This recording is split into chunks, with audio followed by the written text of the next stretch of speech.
जब ममता बनर्जी के फैमिली नहीं थी, जब भी अल्लाह था, और खत्म होने के बाद भी अल्लाह रहेगा। हम भी नहीं रहेंगे, वो भी नहीं रहेंगे, मगर अल्लाह रहेगा। तो हमारा भरोसा अल्लाह पे, ममता बनर्जी पे नहीं है। ये हमारा ईमान का हिस्सा है। क्या मतलब है कि मैं नहीं रहूंगी तो? अरे आप थे ना, तो ही तो गुजरात हुआ।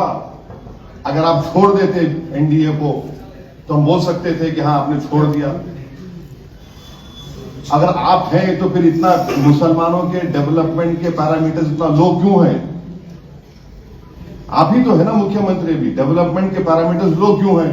ये एरोगेंस है ममता बनर्जी, जब तक मैं हूं। अरे आप कौन है भाई? आपको जनता वोट डाल के बनाई। आपके पास कोई सुपर नेचुरल पावर्स नहीं है, जनता ने आपको पावर दिया है। जब तक मैं हूं, अरे मैं भी मर जाऊंगा, सब आप लोग, हम सब मर जाएंगे दुनिया से। तो क्या ये बोलेंगे कि दुनिया खत्म हो जाएगी क्या? ये एरोगेंस है, कंप्लीट एरोगेंस है, एलिटिस्ट आर्गुमेंट। ये बात है, एकदम एंटाइटलमेंट की बात है। आप डरा रहे कि मैं खत्म हो जाऊंगी तो कुछ, अरे नहीं खत्म होंगे, कोई खत्म नहीं होगा। अंग्रेज आके 200 साल मारे, खत्म हो गए क्या हम लोग? सिराजुद्दौला हार गए तो खत्म हो गए क्या हम लोग? नहीं खत्म होंगे। अगर आप कुरान को पढ़ेंगे तो कुरान में ये लिखा हुआ है कि अल्लाह के घर को वही लोग आबाद रखते हैं जो अल्लाह पर और आखिरत पर ईमान रखते हैं और अल्लाह के सिवा किसी से नहीं डरते। तो ये तो हर मुसलमान की ड्यूटी है कि वो मस्जिद को बनाए और बनाने के बाद उसको आबाद रखें, नमाज पढ़े। सबसे बड़ा इशू वेस्ट बंगाल में जो है वो मुस्लिम एम्पावरमेंट का है, मुस्लिम माइनॉरिटी के एम्पावरमेंट का। वो हमारे लिए बहुत बड़ा अहम मुद्दा है।